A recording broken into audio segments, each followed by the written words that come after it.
Yeah, it's what, November the 12th, 2024. So I'm at Duke's Plain, got here this afternoon, and I'm taking a walk in this country, one of the paddocks. So the history of this paddock is it was blade ploughed into strips in about 1988, and so we've got huge diversity in the pasture in here. We've got gained buffle and billowheeler buffle. So there it is. You can see the line. The gainer is really short, the cattle eat it to the ground. The billowheeler is not so tasty, so it gets to grow up. Quite a challenge to manage them, but yeah, just a diverse buffalo grass monoculture.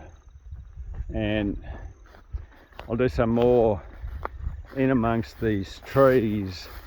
So quite interestingly, when you leave this brigalow, you get all sorts of things, like you get this, the bare ground effect under the brigalow, you get the grass under the brigalow, and you know, you walk a little bit further and here's a clump here with bare dirt underneath it, and then we've got quite a bit of bare dirt amongst this gained buffle here in between the tussocks, which are actually kind of tend to get pedestaled.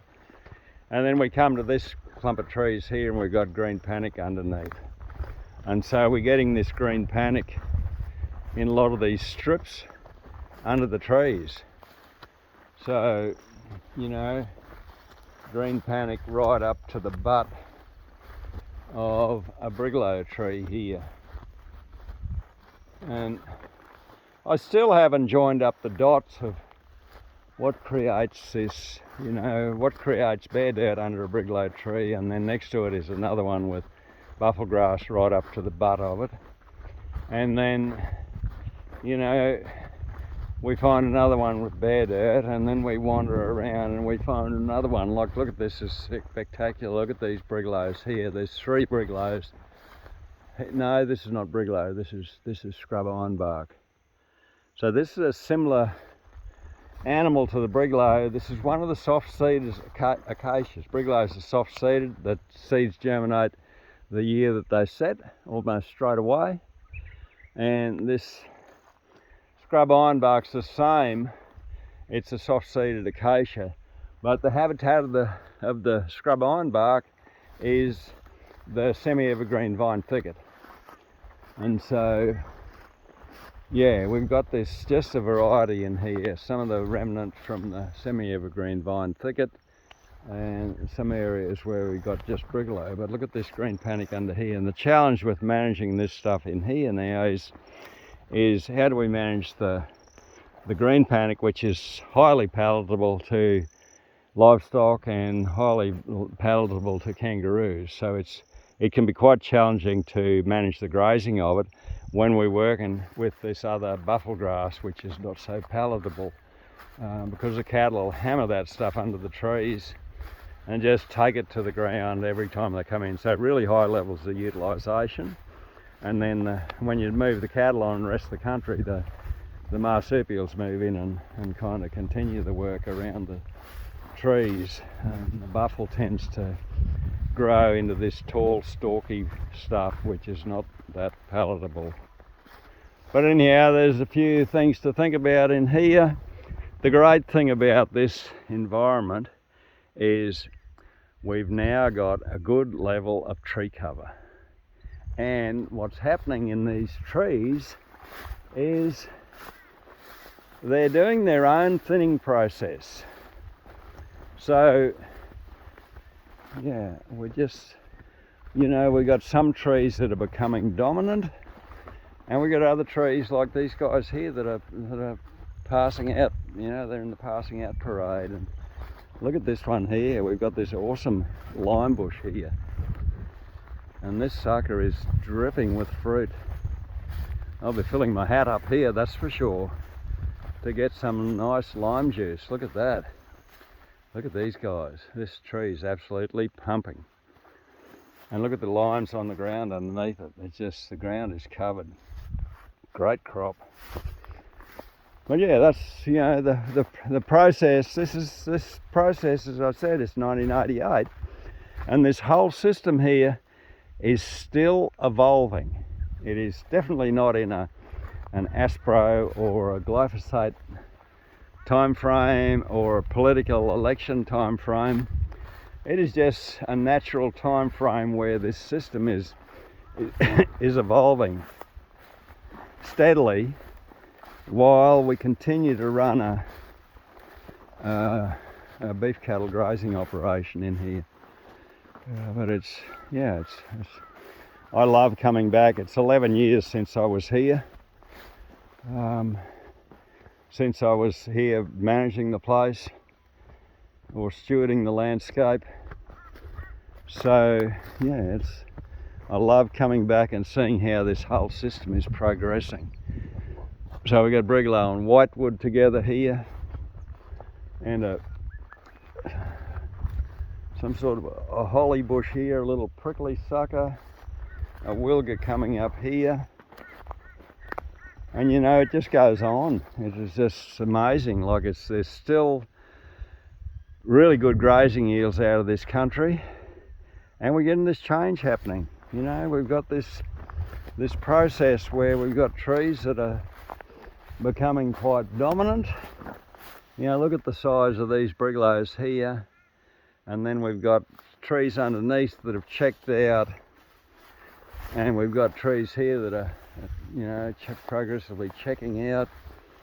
So it's an interesting kind of evolution, and if you hung up on trying to get, you know, back to a remnant, what it was like pre-clearing, I think we've got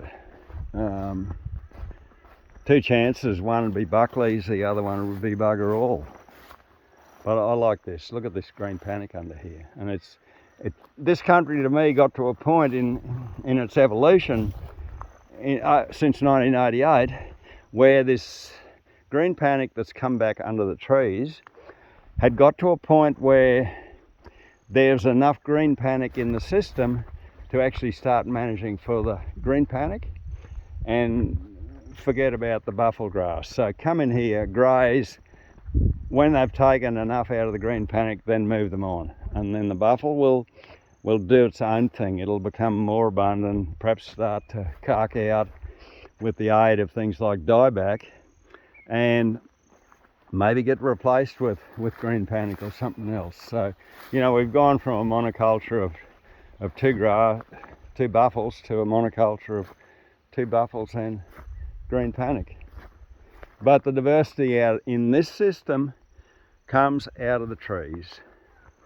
The trees are what create the magic, and I've been in these paddocks when it's been extremely dry and there's very little green in the grass, but the trees are still pumping. The trees are still photosynthesizing and pushing sugars into the ground to feed the soil food web. When you got this landscape is treeless, when these landscapes are treeless and the grass goes off with the lack of rain and you've got no green happening, then your whole soil food web potentially shuts down because there's no photosynthesis happening. And really and truly, at the end of the day, photosynthesis is the name of the game. And if we can keep that happening, then we're constantly building soil. We're constantly building soil. But you can see the green panic under these trees, the stock just absolutely hammer it.